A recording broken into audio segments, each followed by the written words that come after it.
Hello, welcome to Illinois Stories. I'm Mark McDonald near Quincy with a special edition of Illinois Stories called On the Road with Illinois Stories. This is a special day for me because more than 55 of our viewers thought it was important enough to spend the day with us on a bus trip visiting some of our favorite Illinois Stories sites. Our first stop, McKinley's Farm Museum just north of Quincy. Stay with us through the day. We'll stop some more. My name is Don McKinley, and you are in a 1930s agriculture museum. This is a kind of the museum that the things in this museum are what you would have found in a typical farmstead in the Midwest, 80, 120 acres, in a Midwest farm. On the floor, we have the museum was built around this tractor that I'm standing by. Surrounding this tractor on the floor are some 45 John Deere implements that this tractor could have pulled or powered. There are other things here, some of them family pieces and some we just couldn't resist. Up on the balcony up here is Mom's bailiwick. Mom's bailiwick, starting with her old cook stove up on the end and coming down through her kitchen, her dining room, sitting room, and so forth.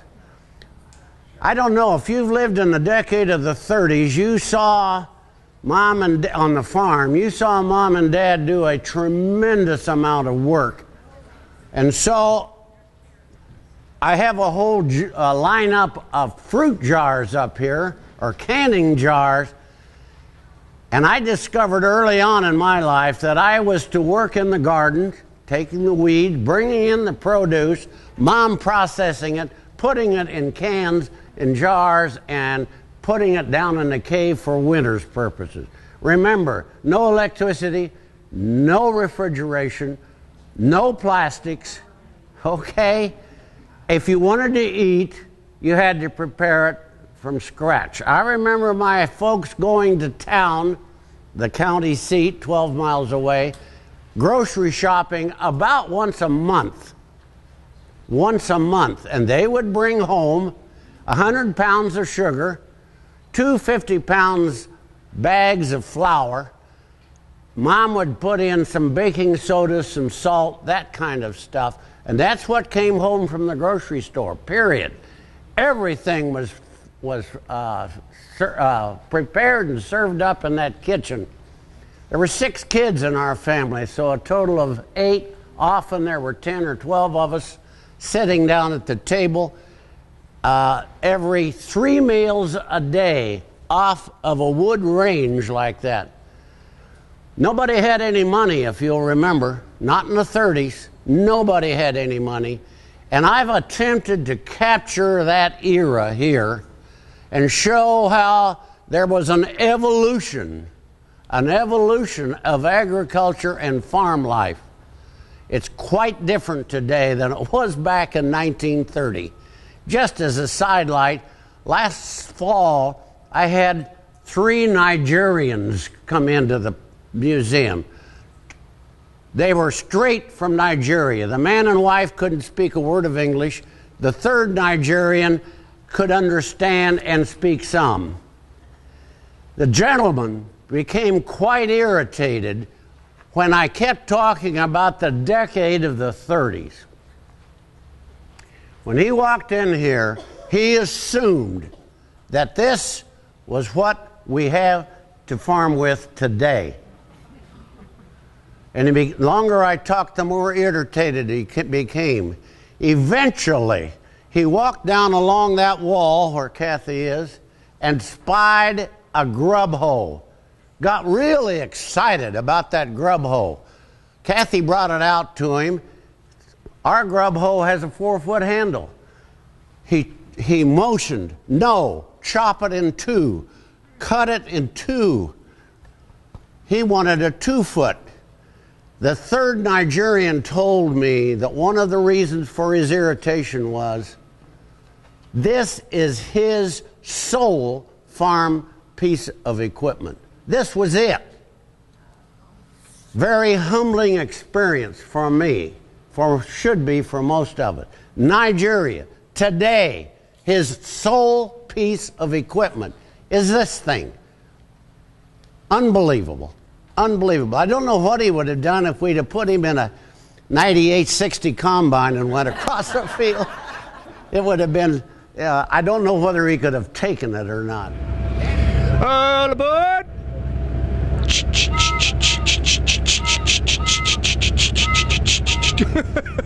Janie's been collecting hats again. Can you see this this hat she got me? Our train theme is starting now. Janie's got the engineer's hat on. I think I've got, no, you got the conductor, I'm the engineer. Okay. We're headed to, can you hear me okay?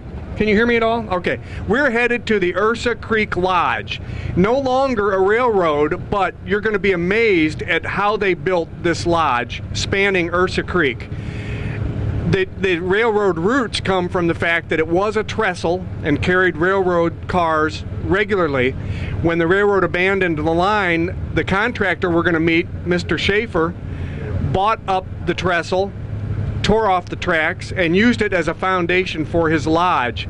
You are going to love this stop. This is one of them that people talk about all the time. His daughter and he will be there to show us through, and again, you can go through on a formal tour, or you can just wander around, but I think your eyes are going to get knocked out either way. This is the Ursa Creek Lodge that we're pulling up to now. Well, I want to welcome all of you to the Ursa Creek Lodge. My name is Dwayne Schaefer. My daughter-in-law, Janelle Schaefer, is here with us today. She's in the background. Her and my son, Tom, lived here for a couple years, and when it was first built, and that's part of the story also. This was actually where the train ran. It started out, the foundations are stamped down below us on each end of the structure, concrete foundations, and they are stamped as dated 1919. Now, this was an active railroad for all those years. It was finally, they quit using it in the early 80s, and they tore it out in about 1983, 84. By that I mean they tore out anything that was salvageable. The span across the creek was steel, the rails were steel, of course the wooden ties and the approaches on each end were wooden, and they tore all those out and sold them. What they didn't tear out was the two concrete foundations. There's a pier on this end right below us, and there's a pier 88 feet on the other end. They left that. And so my son and I, Tom, actually built from there. So everything you see here, actually we built, except for the foundations themselves. Now, to give you some perspective as to where the train was, if you look north here, you'll see those wooden posts. Now, that was part of the approach pilings, and there were several rows of those, about 10 feet across, or 10 feet apart, all the way down to the concrete foundation, and this was a superstructure made out of wood to support the train, and it was like that on each end. Now, the train itself, the tracks themselves, would have been at about the elevation on top of this wooden laminated beam here. So all this part here between the concrete and at that level was part of the truss mechanism to support the train. And again, on the approach sides, it was made out of wood, and from the span across the creek, it was made out of steel. And we actually have a picture, a true picture of a train going across this bridge. It's on the mantle. It was taken in 1939. And you can get a better idea of the various elevations and how the structure was made. And so we'll look at that whenever we get on the inside. We salvaged and reutilized many things in this bridge. We didn't have a real time span or a time frame as to building it, so it was just kind of a gradual thing. The main beams that are supporting underneath the span here actually came out of a county bridge, and they're about that tall. I have a friend who's an engineer, and he said 2 beams would support the structure I wanted to build. We had enough to put 4 beams in, and so we put in 4. I'm not, excuse me, I'm not an engineer. And so when in doubt, you try to make it stout. And so a lot of the pipe and the steel you see has been reutilized from somewhere else. These laminated beams that you see throughout the structure on each end of the covered porch came out of Unity High School. I actually went to Unity, and I sat underneath these beams in classes for many hours. I don't remember what I learned, but I do remember those beams. And so they were, when they redid this high school several years ago, they were going to throw them away, and so we hauled several of them down to our shop, and we kept them, and then we utilized some of them in this structure.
Next stop, Carthage and the Kibby Hancock Museum.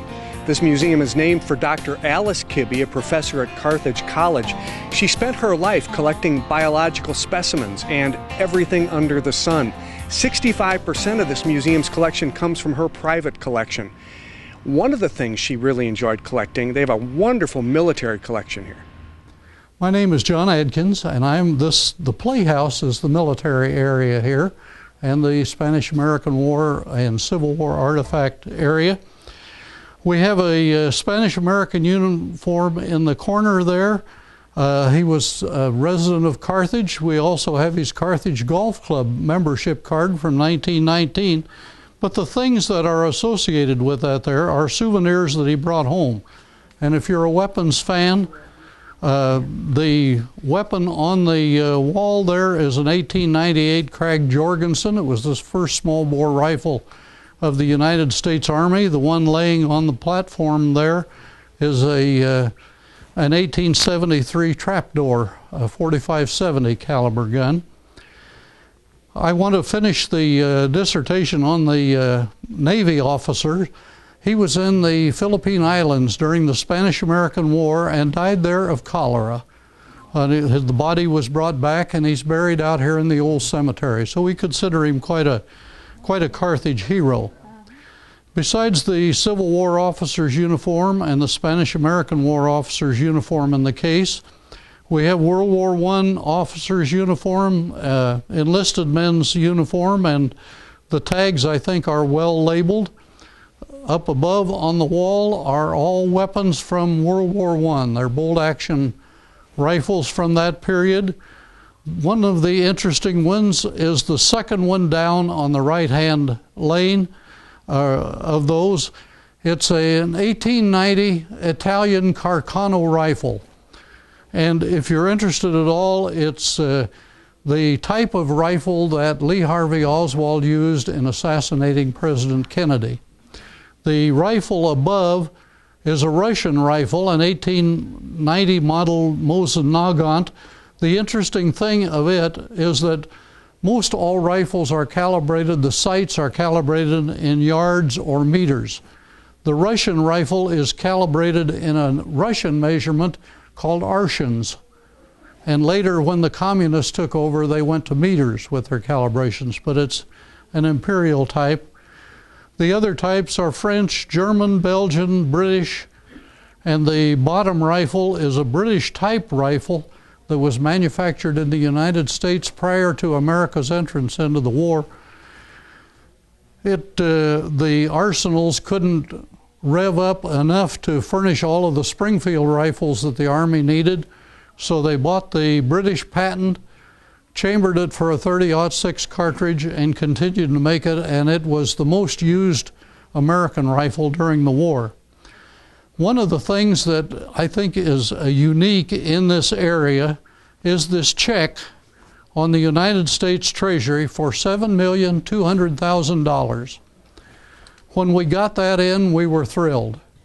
We turned the thing over and it says a copy. But even if it's a copy, we're still thrilled. It is the check that the United States used when they purchased Alaska from Russia. And it's made out to the Russian ambassador, the Honorable Edward de Stockel.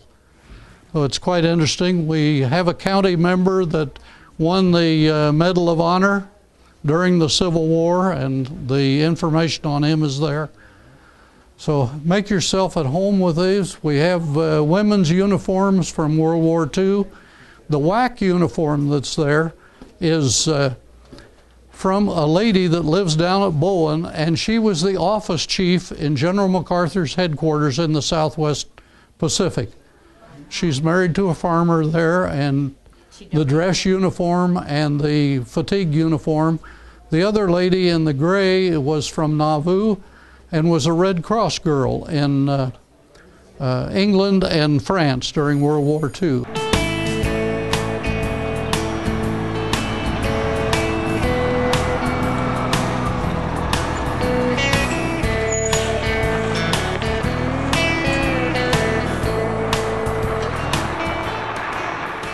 Tim and Dev welcomed us to Colchester at the Moses King Brickyard. Bricks from here faced the biggest buildings in Chicago. It's now listed on the National Register of Historic Place Districts. Now this shows you the port and how it was constructed. This is everyone, they had 10 of them around the outside edge. There is no mortar in this. This is just bricks and clay. That's all there is. You can take this apart just by lifting them up. They built their own, they fired their own bricks, made their own bricks, and built their own kills. And it was a full-time job keeping them up and patched. This particular kill was built in 1926. And when it fell, like I said, it fell very rapidly. We had to close the brickyard to the public. Our insurance people, before that, this place was open for anyone to come and go. We never had a vandalism. We never had a trash can problem. We never had a cigarette butt. But when the kill fell, we had to close the place just because of safety. If there is small children, there's nothing but steel, and we have to really watch when we have an event and we do glass blowing or something like that. All right, these are the drying tunnels. When the bricks were wet, they came out of the backside of the factory and on these carts that are over here, and they came in the backside and they pushed them up. These are 100 feet long, and they were fired by coal also. We have slowly filled in the place that was holding all the water in mosquitoes, and we're bringing out the steel now to recycle it, because that's how we generate money for roofs and paying the taxes and everything else, is we do what we can. But there was a whole series of tracks throughout the brickyard where they pushed these by hand, stacked with bricks, and you'll see the turntables in front of each one of these kills. This is where they could turn them and run them into the building and then offload the bricks one brick at a time until they stacked them full in the kill. Then they shut the kill door, sealed it, and started firing. The wooden doors are not original. Those were put on there in the 1970s by the Keith King, who owned it, who was the last real king that owned it. Now over here, this was the factory. It was built in 1924. This is where the actual bricks were made later on in time. Before that, they were made out in the open. The clay came from a pit that's behind the trees. We do not own that. The clay came up from the pit in that clamshell cart that was drug up by a cable over the side on a set of rails into the second floor of this building. There the clay was deposited, ground up, mixed with water, extruded into a ribbon, and cut. And then as the bricks moved through here, they went into the back of the building, out to the drying tunnels, spent 2 days in the drying tunnels at about 350 degrees, moved into the kills, and they fired them over a period of 4 days up to about 2,000 and brought them back down.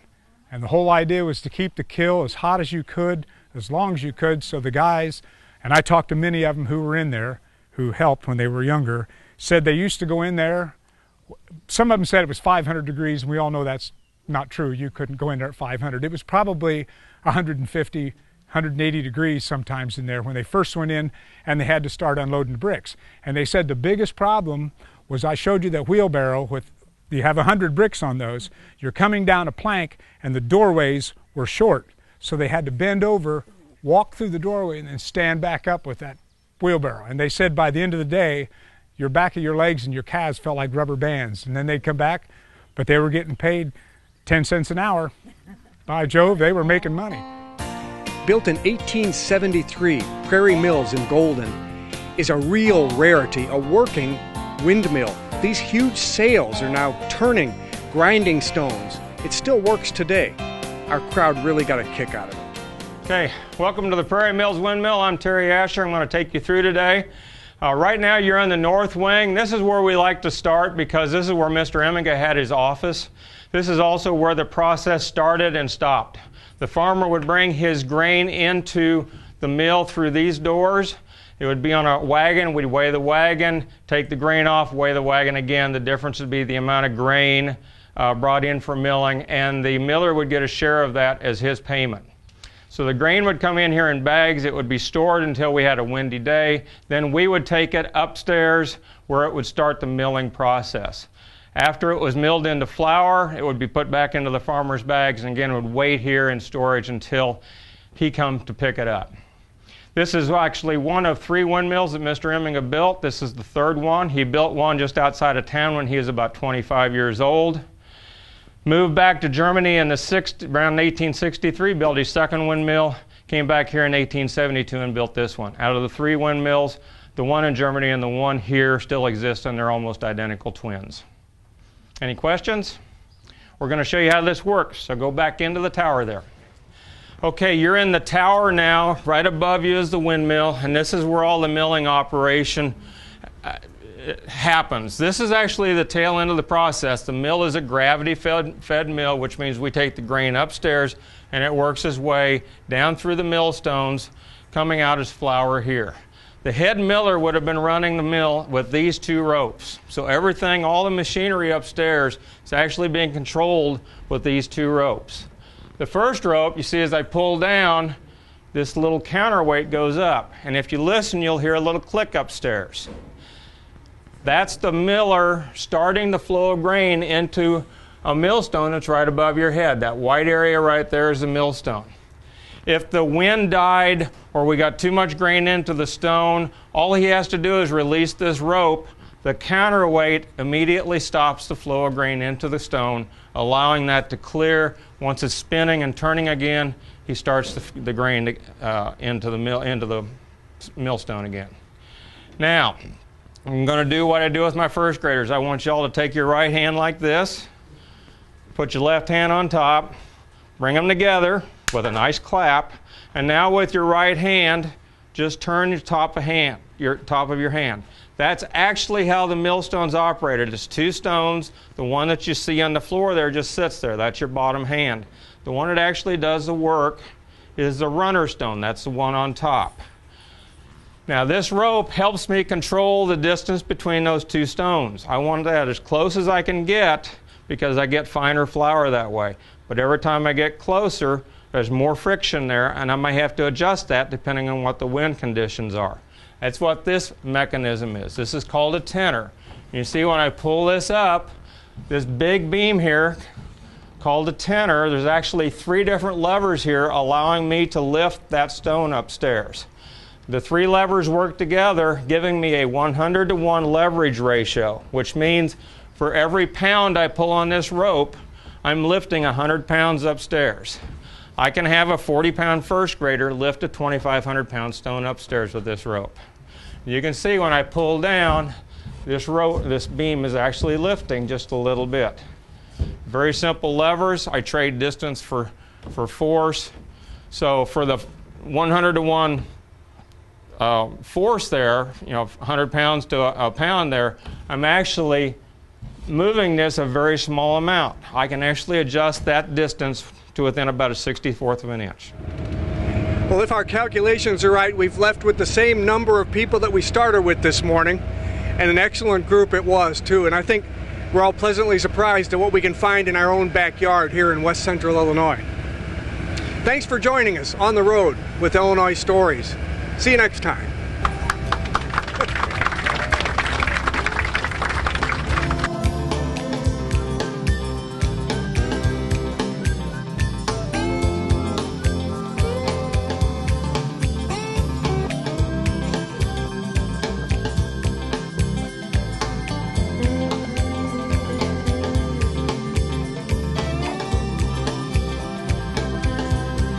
For a DVD copy of this episode of Illinois Stories, send $19.95 to Network Knowledge, P.O. Box 6248, Springfield, Illinois 62708.